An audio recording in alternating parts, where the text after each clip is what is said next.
everyone. Welcome to another episode of Truth Be Told. We are in the room virtually today with Michelle Lorraine.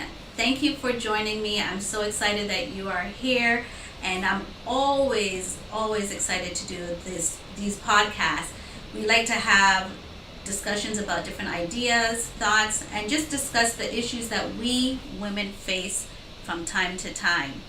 As you watched this evening's show, I am encouraging you to participate. Remember, please participate.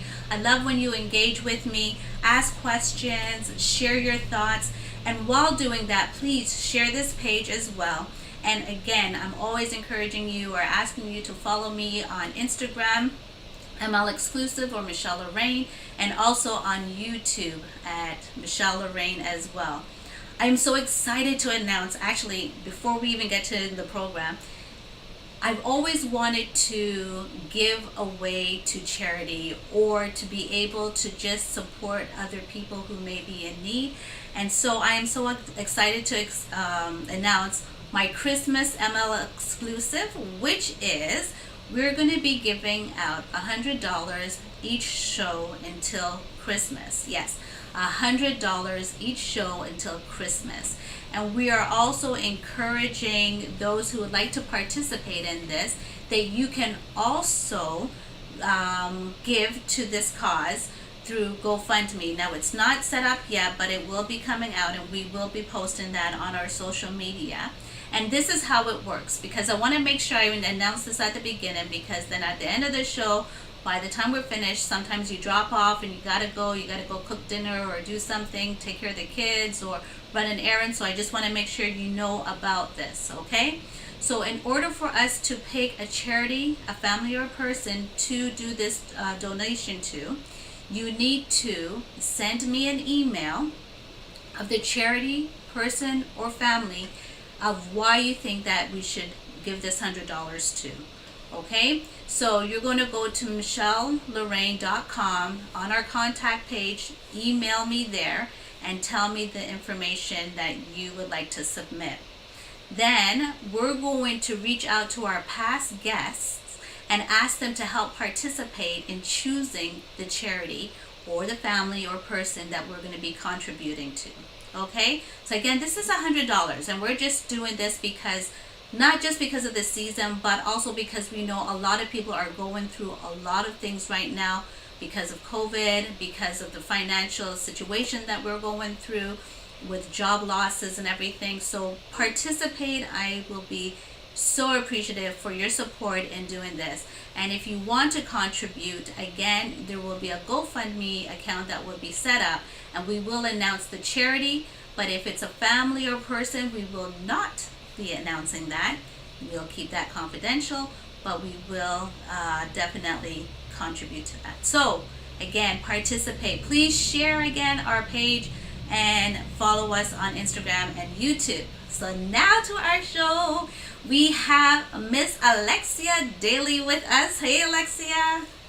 Hey, how you doing? I'm doing well. How are you doing? I'm doing great. No complaints. Yeah, are you still busy with the real estate right now? Are you still busy with real estate right now? How's that going? Yes, we are. Yeah, we're entering into the Christmas cycle though, so you can see there has been a shift, yes. But I'm still consistently busy. But it does tend to slow down around Christmas either way. We can't tell right now if it's actually COVID doing the impact, because this is what we see every year. Right. So we'll see what happens in the future, but things are still pretty strong. Good. And you're Century 21? Yeah, Century21, AlexiaDaley.com, SingingRealtor.ca. All right. And are you going to sing every time somebody buys a house? Do you sing to them, or just sometimes? I mostly do. Not every single time, but I mostly do. I do get the request. I say, you sign, I sing. So I'm not signing right now, but no. Can you give me a little tune of what you sing? Well, you know my jingle that I always sing. Yeah, so I would my little jingle. When you want to buy or sell a property, I'm the only realtor that you'll ever need. When you need more space, my yard upgrade, call me now, don't you delay. If you want to buy or sell your property. Awesome! What?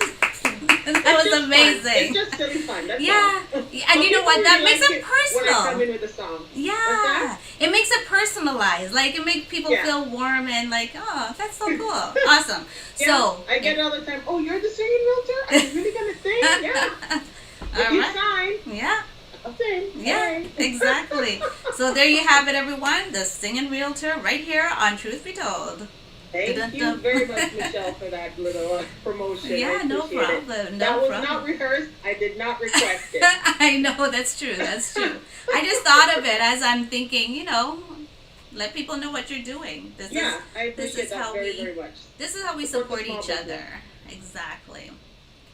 So today, oh my goodness, this topic, and I'm going to put my disclaimer out there, I have a hard time saying the word desensitization. If I say it too Yes. many times, and I'll get it right and then I'll get it wrong. So I'm just putting it out there. Please forgive me if I say it wrong. But we're talking about how desensitization impacts our life. And I think it's an important conversation, and I do hope people chime in and give us their view and also ask questions about it. But I wanted to start off with the definition. Oh yeah, by the way, before I forget, in the room with me, I have Cheyenne James and Jalen Richards, and they are going to participate because they're in the room with me. I was All hoping right. you had The somebody. Richards girls are in the house. Woo! Yeah. So We're going to start preaching by the end of this I session. know. This is where I leave. Oh my gosh. Okay, so the definition for desensitize is to make emotionally insensitive or callous, or to extinguish an emotional response, like for example fear or anxiety or guilt. So it is basically just making what seems to be a very powerful feeling less important. Yeah. Would you agree with that? Yeah, for sure. For sure. Desensitization, that's been, I think, an issue for many, many years, ever since video games started. I think you remember when we were teenagers. I think that's when we first started hearing about it.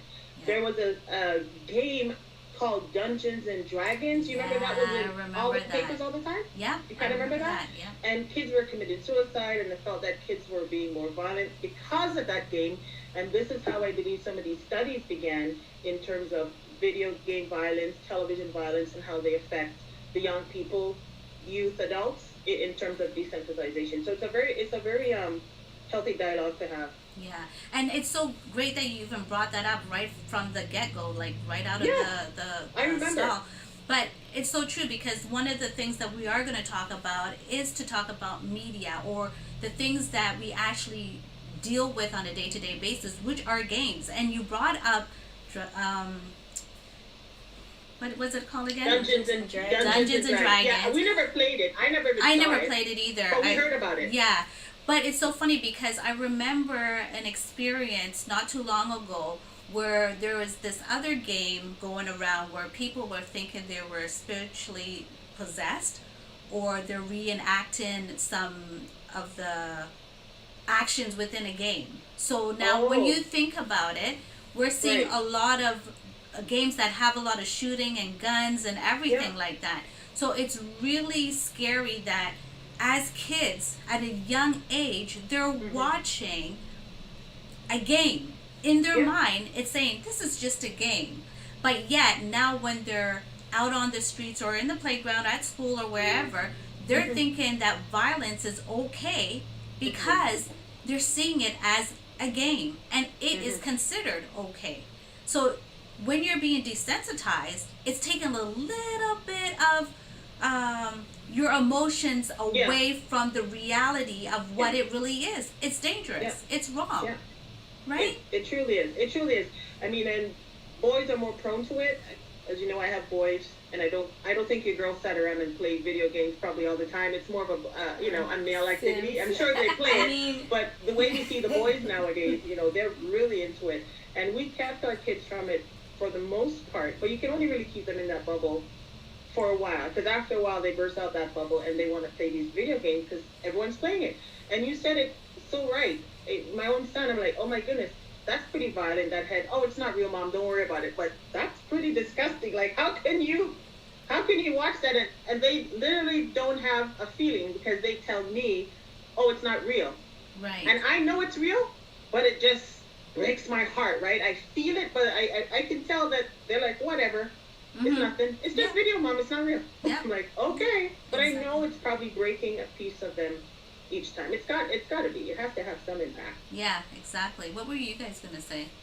Oh, well, we definitely played video games. Not necessarily. Well, I think I played more shooting games than Shane did. I definitely played Call of Duty a lot. Anytime I went to anytime I went to my cousin's house, that's what we played for the entire week straight without pause, or Assassin's Creed, things like that. But even like Sims, we played Sims, and there's still like mature content A lot of in mature Sims content. that like Yes. you don't even think about as like sensitive or something that like a child shouldn't be, playing or doing. But like at that age, you're not even thinking of like, okay, what's going on or how things happen, right? So Yeah. Doesn't that one have rape scenes in it?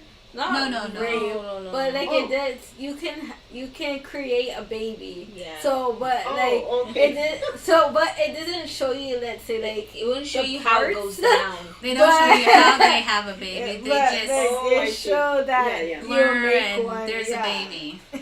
So, but like even stuff like that, like you don't think about it in that way, but it's still teaching kids that a man and a woman have to come together in order for something to happen. And I mean, there's also movies too, right? Like Movies, yeah. a lot of the movies and shows that we watch were, well, we watch a lot of action movies, and you see enough stuff that you're like, oh, okay, it's not that big of a deal. You don't cringe as much when you see certain things happening because you've seen it so often.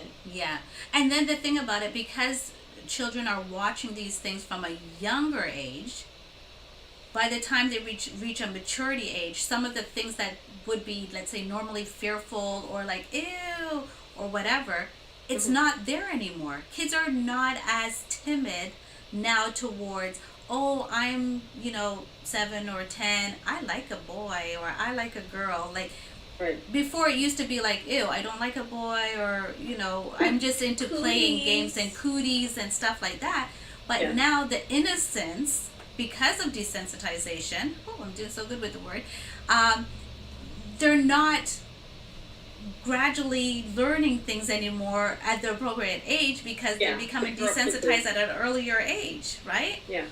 And they grow up too quickly, and then I think it confuses them because they assume, because they are familiar with many of these worldly issues and topics and human emotions, they think that they're mature, and they're not. They may know more about the world because of social media, television, movies, but they are still children. Yeah, exactly. At the end of the day, but in their minds, they think they're grown up. Well, I know this and I know that. No, but you're still a child. Yeah. So I think that's where parents have to come in and really rein that in. Yeah. It can make it very difficult, I think, for parenting in this day and age. Yep, true, 100%. So media is one thing. Social events is another thing. What's happening in our society is also causing a lot of impact on our, whether it's our mental health or emotional stability or our consciousness. So, for example, with what's happening with politics. I'm not going to get into politics. My favorite topic. Because I know that's a hot topic, especially I know you're the politics queen. So, and I'm really not too much into politics. I know what I like from what I don't like, and and you're good with that. And I'm good with that. Totally Exactly. That's totally fair. I respect Yes, it. thank you.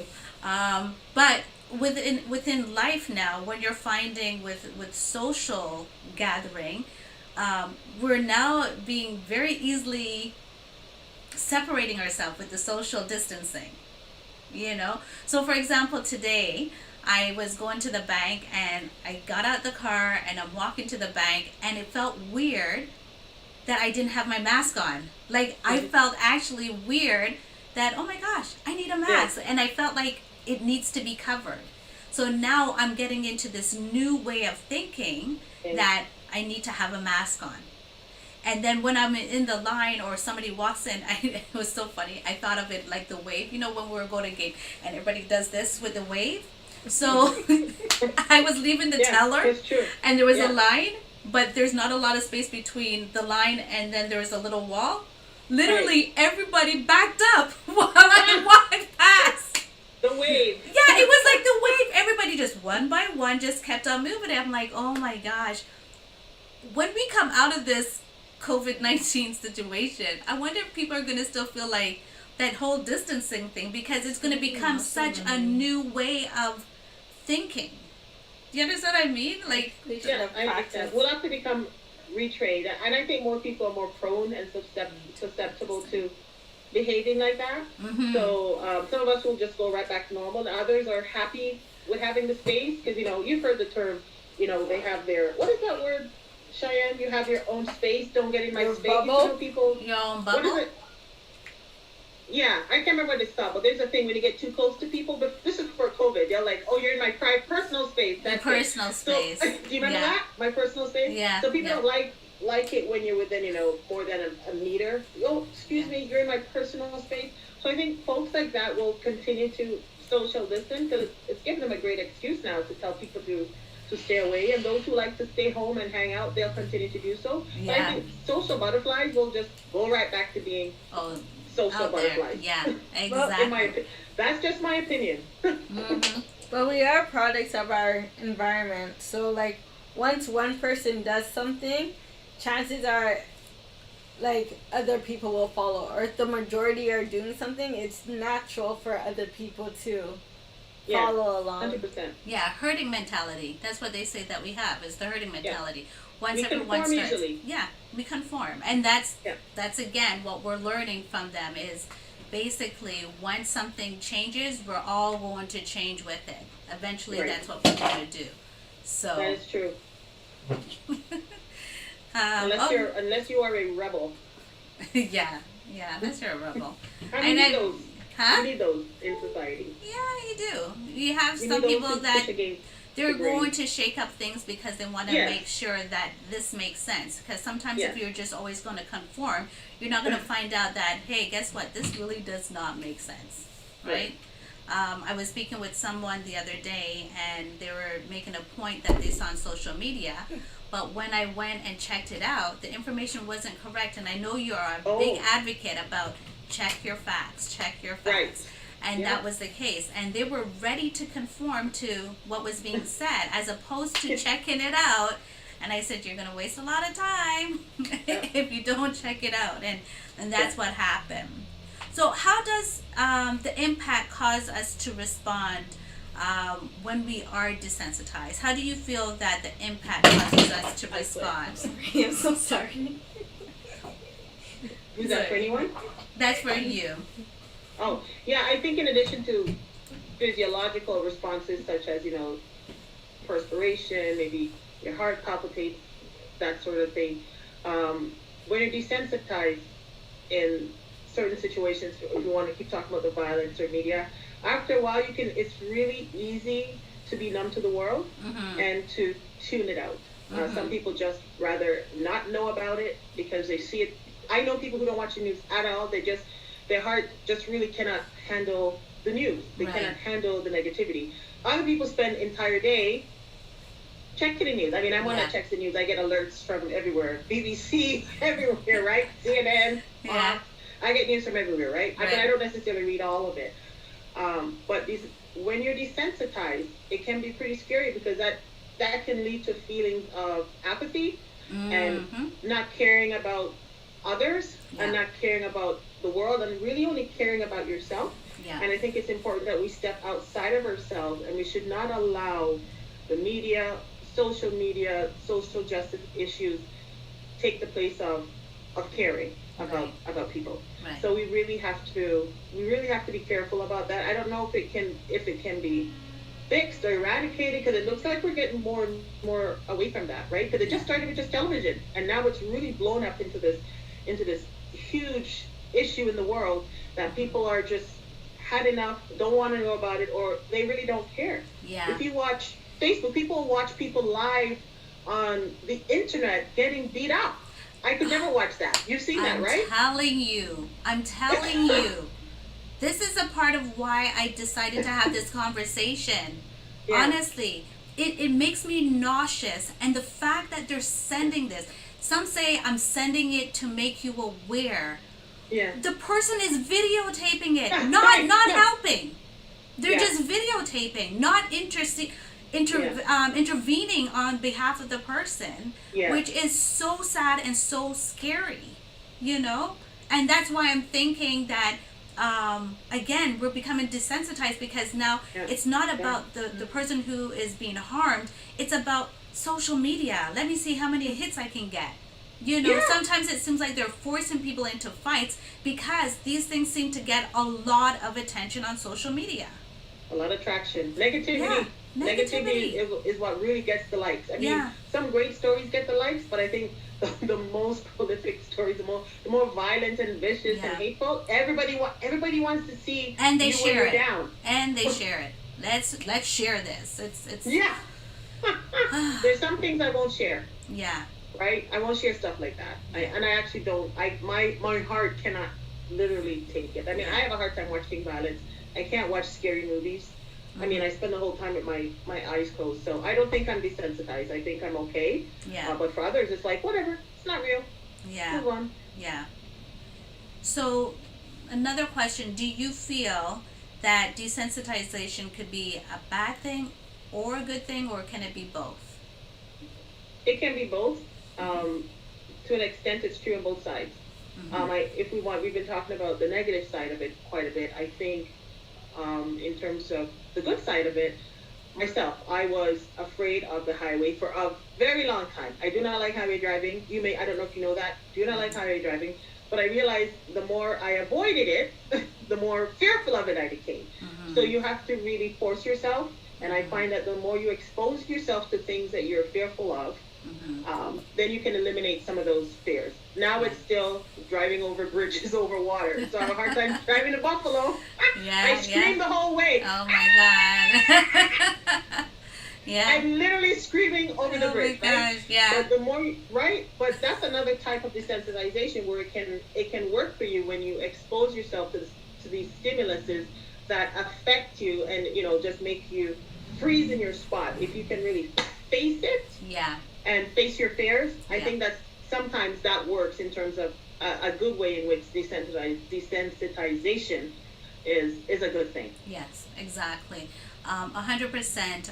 Even with, it's the same thing. I have a fear or had a fear of heights, and what I had started to do was literally do the wall climbing, not rock climbing, but the wall. Oh, yeah. Is it called rock climbing still? It's on the wall. Yeah. So I would do that. I started off a little short height, and then now I can just go to the top, like not a problem. I can look down. I still feel a little nauseous. Dizzy, yeah. A little dizzy, but I still do it. So anytime I get an opportunity to do that, I do it because I want to not allow that feeling to overwhelm me.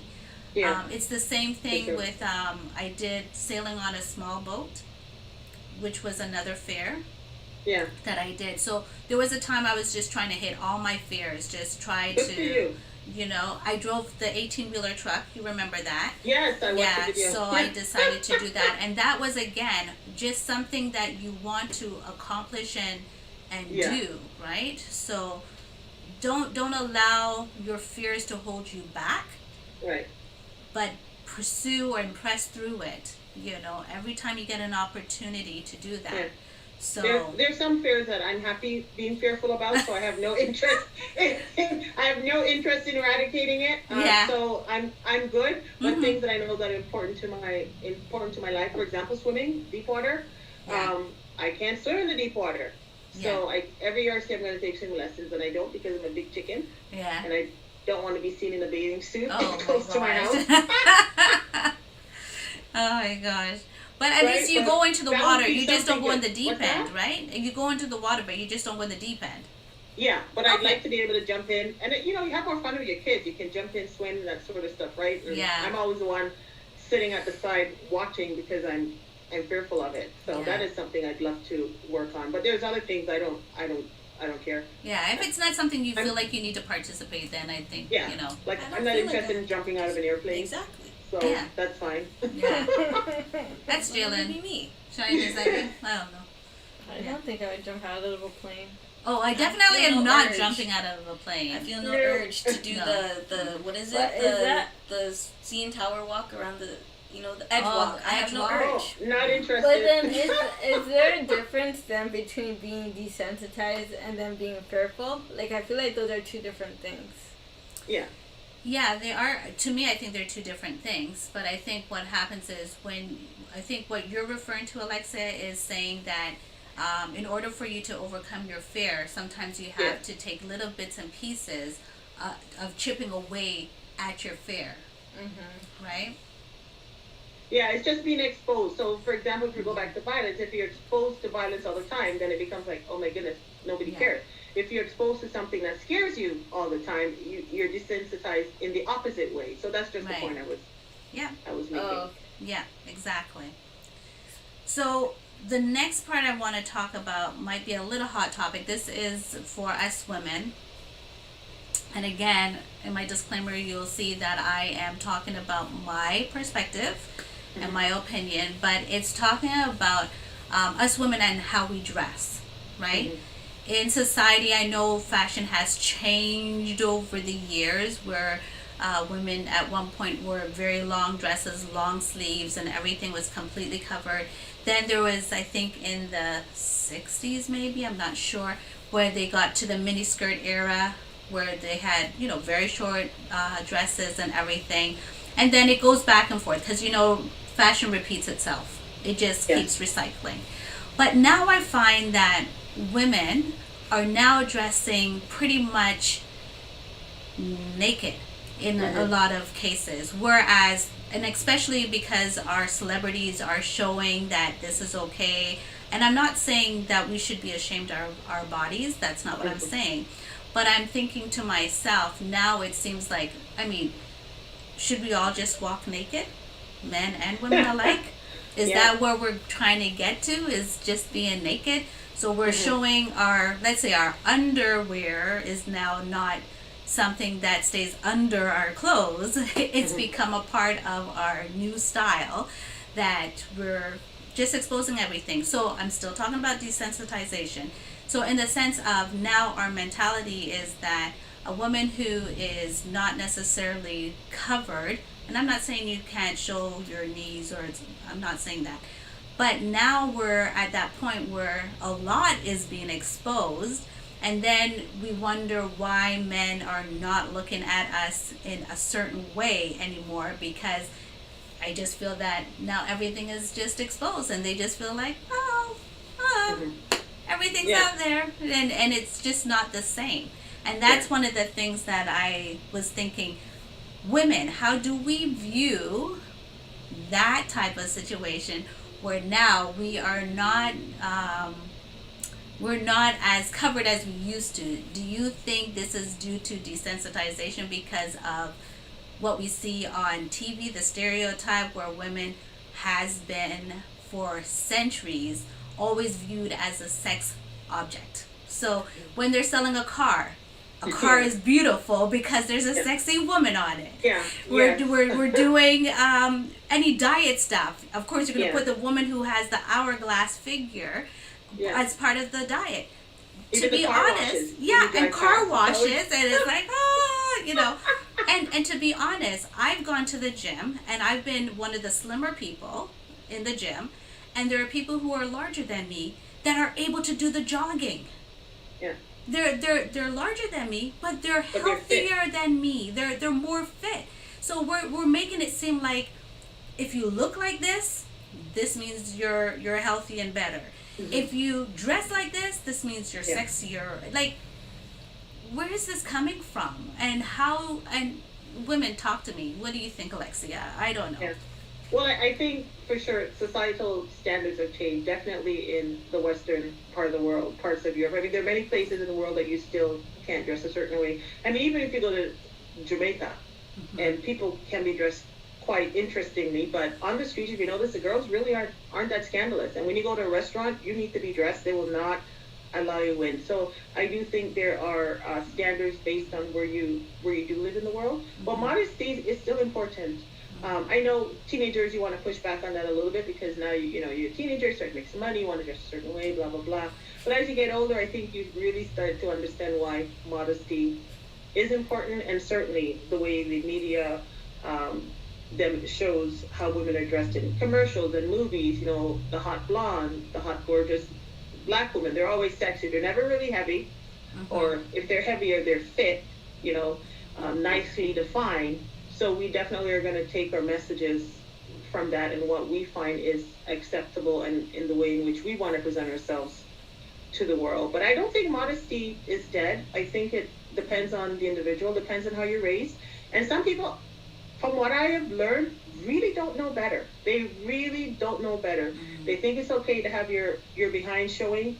They think it's okay, to have all of your breasts out, maybe just a little bit of the nipple, and they feel it's choice. This country gives us the power to dress and be whoever you want to be. Yeah. And even if people think it's acceptable, people are still paying attention. Yeah. And people don't want to offend, so they may not say anything. They may give you the side eye, but they're not going to say anything. But these societal standards is really based on what part of the country, what part of the world in which you reside.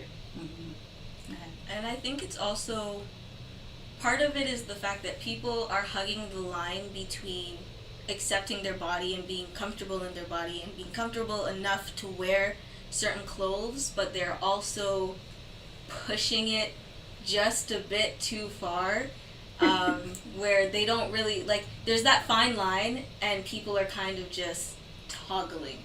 And it's also the media, it goes back to that, the media says that this is okay, so then people in society are just okay, if they could do it in movies and stuff like that, then I can do it too. It goes back to that. But even another thing, I know there's breastfeeding. A lot of people are I should be able just to have my breast out and breastfeed my baby, and some people are no, cover that. It all depends on the type of person you are, how you're raised and stuff like that. But a lot of people are trying to normalize breastfeeding in public, so you can expose and just feed your baby without covering it, because they're oh, the baby's stifling and all that stuff. You know what I mean? So I think it's just the way society is changing and moving, that they're trying to normalize everything. So they're trying to desensitize us to everything that's going on, to move towards acceptance of things that normally would be more conservative or not, allowed in society per se. And to that, it would also be feminism and the current feminist movement that is also pushing everything in that sense, because if a man can cut his grass with his shirt off outside, then why can't I feed my baby in public? Why can't I do that if he can walk around shirtless?